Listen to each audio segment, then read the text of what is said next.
안녕하세요. 저는 이번 라오스 선교를 다녀온 이쿰 26살 박수진입니다. 너무나 부족한 저지만 이 자리에서 이번 선교를 통해 하나님께 받은 은혜를 나누고자 합니다. 이 간증을 통해 제가 아닌 오직 하나님만 드러나시길 간절히 소망합니다. 이번 선교는 처음부터 끝까지 모든 것이 하나님의 은혜였습니다. 원래 이번 겨울 선교는 가지 않겠다고 스스로 결정했지만 간사님의 제안으로 시작한 기도에서 하나님께서 제가 여러 사람들에게 복음 전하는 훈련하시기를 원하신다는 마음을 강하게 주셔서 믿음으로 선포하고 결정했습니다. 이번 라오스 선교의 주요 사역은 오지마을로 나가 복음을 전하는 것입니다. 그리고 교회가 세워진 곳에 가서 아이들과 함께 교제하고 교회 성도들을 위해 기도했습니다. 사역을 하며 하나님께서는 크게 세 가지를 깨닫게 하셨습니다. 먼저 첫 번째로 교회에 대한 소중함과 감사함을 느끼게 하셨습니다. 두 번째 날 폰티앙 마을에 가서 복음을 전했습니다. 이곳에서 교회를 향한 영혼의 필요를 알게 하셨습니다. 복음 팔찌로 복음을 전한 후 마지막에 교회에 가서 하나님의 말씀을 들었으면 좋겠다고 말하지만 이 폰티앙 마을에는 교회가 없어 이들이 가고자 해도 갈 수 없다는 걸 알게 하셨습니다. 그리고 복음은 듣고 또 하나님은 믿지만 그 하나님을 찬양하고 예배하며 더 알아갈 수 있는 교회가 없다는 한 영혼을 만나게 하셨습니다. 그분의 이야기를 들으며 마음이 너무 아팠고 제 안에 눈물이 차올랐습니다. 그런 교회가 집 가까이에 있으면서도 감사하기는커녕 종종 사모함으로 교회를 가지 않는 제 모습을 반성하게 되었습니다. 하나님을 더 사랑하고 더 알아갈 수 있는 교회가 가까이에 있음에 너무나 감사했고 정말 이 마을에 교회가 세워지길 간절히 기도했던 날이었습니다.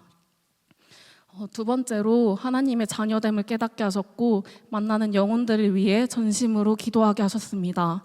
네 번째 날 갈라디아서 4장 8절 말씀인 그러나 너희가 그때에는 하나님을 알지 못하여 본질상 하나님이 아닌 자들에게 종노릇하였더니 이 말씀을 아침 묵상 때 함께 묵상한 팀원의 남놈을 통해서 제 마음 가운데 주셨습니다. 우리는 종이 아닌 하나님의 자녀지만 하나님을 알지 못하여 종노릇, 종의 행세를 한다는 것이며 그래서 더더욱 하나님을 모르는 사람들에게 복음을 전해야 한다고 했습니다. 라오스 영혼들이 당장의 삶의 문제, 세상적 기준에 종노릇하는 것이 아니라 예수님을 믿음으로써 우리가 하나님의 자녀됨을 알고 우리의 지은 목적인 하나님을 예배하며 살아갔으면 좋겠다는 간절한 마음이 생겼습니다. 그리고 이전 한 팀원의 나눔을 통해 이 라오스 마을마다 살아있는 예배자가 생겨나고 그 예배자를 통해 이 마을이 살아나고 이 마을을 통해 옆마을이 살아나고 궁극적으로는 라오스 땅에 예배가 살아나길 바란다는 것이 제 마음 가운데 새겨졌습니다.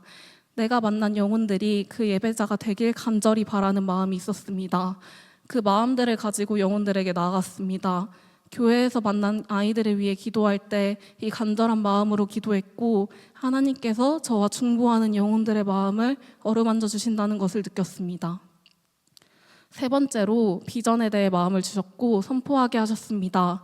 이번 선교에서 비전을 두고 가장 처음으로 주신 마음은 나의 모든 것을 복음 전파와 하나님의 영혼들을 위해 하나님께 드리고 싶다는 것이었습니다. 간사님께서 복음의 능력은 누구에게나 평등하다고 하셨습니다. 근데 오지마을로 나가 영혼들을 만나고 복음을 전할 때 이들을 보며 마음이 아팠습니다. 지금 주어진 삶의 모습에 따라 구원이 결정되는 것은 아니지만 그리고 복음의 능력은 누구에게나 평등하지만 주어진 삶의 모습과 환경이 왜 이렇게 다른 것일까? 이들에게 이 땅에서의 이런 삶을 허락하신 이유 그리고 이들을 향한 하나님의 뜻은 무엇일까? 또한 하나님께서 나에게 무언가를 배우고 성취할 수 있는 삶과 환경을 허락하신 이유는 무엇일까? 계속 생각하게 되었습니다. 이 생각의 결론은 나의 주어진 삶 속에서 최선을 다해 실력을 쌓고 하나님의 나라를 위해 헌신하고 싶다였습니다. 여기서 더 나아가 선교사님께서는 구체적인 비전과 기도 제목의 필요성을 강조하셨고 저는 다른 한 팀원과 함께 공동 비전을 선포했습니다. 한 팀원은 코이카 라오스 소장으로 저는 수자원 연구소 연구원으로 라오스 경제 원조 공동 프로젝트를 진행하겠다고 선포했습니다. 라오스에 최적화된 수자원 인프라를 구축함으로써 라오스 영혼들에게 더 깨끗하고 쾌적한 환경을 제공하고 무엇보다도 이를 통해 예수님을 믿지 않는 영혼들이 돌아오길 바라는 기대와 소망을 가지게 하셨습니다. 마지막으로 선교 후 달라진 점도 크게 세 가지입니다. 먼저 첫 번째로 단순 의무감이 아닌 복음 전파에 대한 사모함과 열정이 생겼습니다. 이전에는 그저 내가 하나님과 동행하며 느끼는 평안함을 내 주변 사람들도 느꼈으면 좋겠다 정도였습니다. 그렇지만 이번 라오스 선교를 통해 정말 한 영혼도 빠짐없이 모두가 우리를 위해 죽으시고 다시 사신 예수님을 믿었으면 좋겠고, 하나님의 자녀됨을 깨달아 이후에 천국에서 함께 하나님을 찬양하고 예배했으면 좋겠다는 마음이 커졌습니다.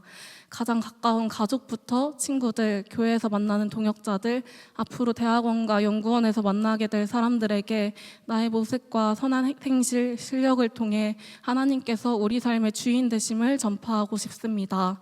본격적으로 사회에 나가기 전에 이 사명감을 가지게 하기 위해서 하나님께서 이번 라오스 선교로 불러주신 것 같습니다. 두 번째로 라오스 영혼들과 제자들, 선교사님과 사모님을 위해 전심으로 기도하게 되었습니다.